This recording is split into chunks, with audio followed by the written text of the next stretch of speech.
starting with Dr. Narasimhan and the others to follow, Venu Reddy and Shankar Dey and my own future colleague at Yale, Rakesh Mohan, to have agreed to chair these lectures.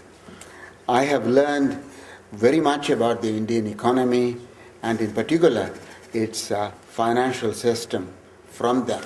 As you just heard Mr. Narasimhan, he has given you a very short, less than 15 minutes overview of the entire 4 lectures that I'm going to deliver from now. So I was almost tempted to say, let me stop and let's begin a discussion and debate on what he just said and proceed further. But then I'm committed myself to giving to 4 lectures, and so I'll go on. Okay? Now,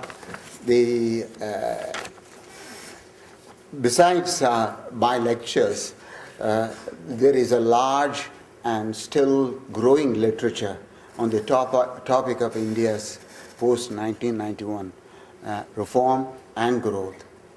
At the conclusion of the lectures, I'll provide, particularly for the interest of the students, a selective bibliography.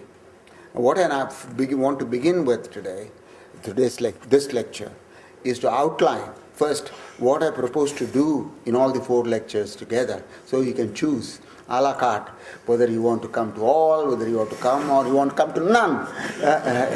So let me begin with that.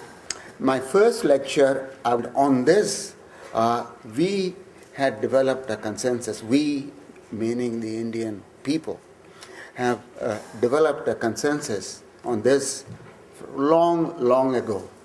When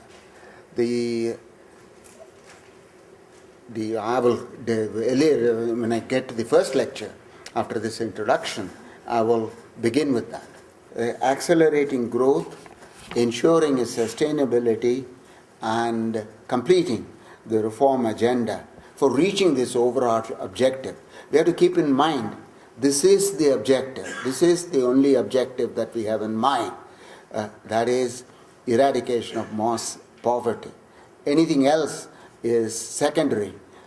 That's the primary objective. Now, my first lecture will cover the period 1950-51 to 1979-80. This is roughly the period of the Hindu rate of growth, a phrase popularized, though he was not the first one to use it, by my late friend Dr. Raj Krishna.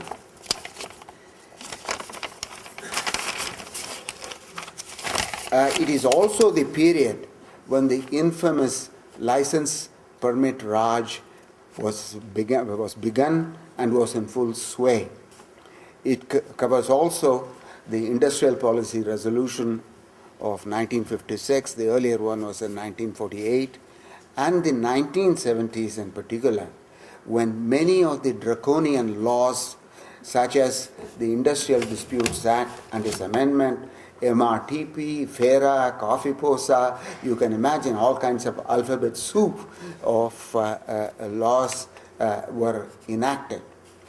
It is also the period in which a severe macroeconomic and balance of payment crisis hit the Indian economy in 1966.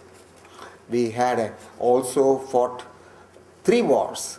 One, a border conflict with China in 1962, and then leaving aside the 1948 Kashmir conflict, we had 2 other wars with Pakistan, 1965 one, 1971 the Bangladesh war. Now, so this is a very interesting period from many perspectives, and there is also the political the change from the era of Prime Minister Nehru to the era of his daughter that came in 1966. Now, that political change was momentous in many ways.